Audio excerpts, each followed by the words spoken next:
జాతీయ కుటుంబ ప్రయోజన పథకం అంటే ఎన్ఎఫ్బిఎస్ అంటారు. దీని ఉద్దేశ్యం ఏంటంటే ఎవరైనా 19 నుంచి 59 సంవత్సరాల వ్యక్తి ఏ రకంగా చనిపోయినా ఆ కుటుంబానికి తక్షణ సహాయంగా 20,000 రూపాయలు అందేటట్లు ఒక స్కీమ్ ఉంది. ఇది కేంద్ర ప్రభుత్వం నుంచి వచ్చే సహాయం. అయితే ఈ పథకము గత కొన్ని సంవత్సరాలుగా తెలంగాణలో సరిగా అమలు కావడం లేదు.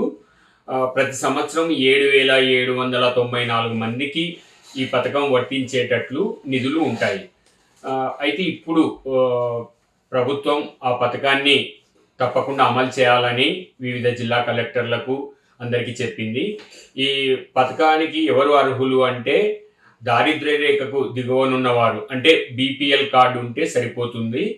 19 సంవత్సరాల నుంచి 59 సంవత్సరాల మధ్య ఏ రకంగా చనిపోయినా వాళ్ళందరూ అర్హులు. ఎలా అంటే ఈ పథకం కోసం దరఖాస్తుదారుడు సింపుల్గా నింపిన ఫార్మేట్ను తహసీల్దార్ కార్యాలయంలో ఇవ్వాలి. అక్కడి నుంచి అది ఆర్డీఓ ఆఫీస్కు, అక్కడి నుంచి డిఆర్ఓ ఆఫీస్కు, సెర్పు కార్యాలయానికి వెళ్ళి ఆ కుటుంబం బాధితుల యొక్క డైరెక్ట్ అకౌంట్లో 20,000 రూపాయలు సహాయం అందుతుంది.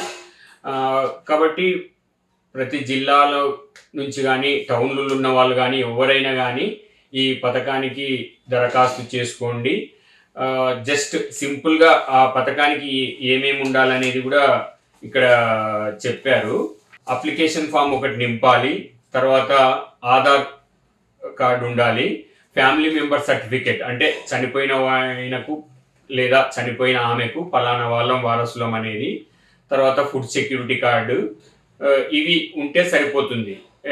కాబట్టి ఎక్కడైనా సరే తహసీల్దార్ కార్యాలయంలో కానీ ఇక్కడ సిటీల్లో కానీ మీరు దరఖాస్తు చేసుకోండి.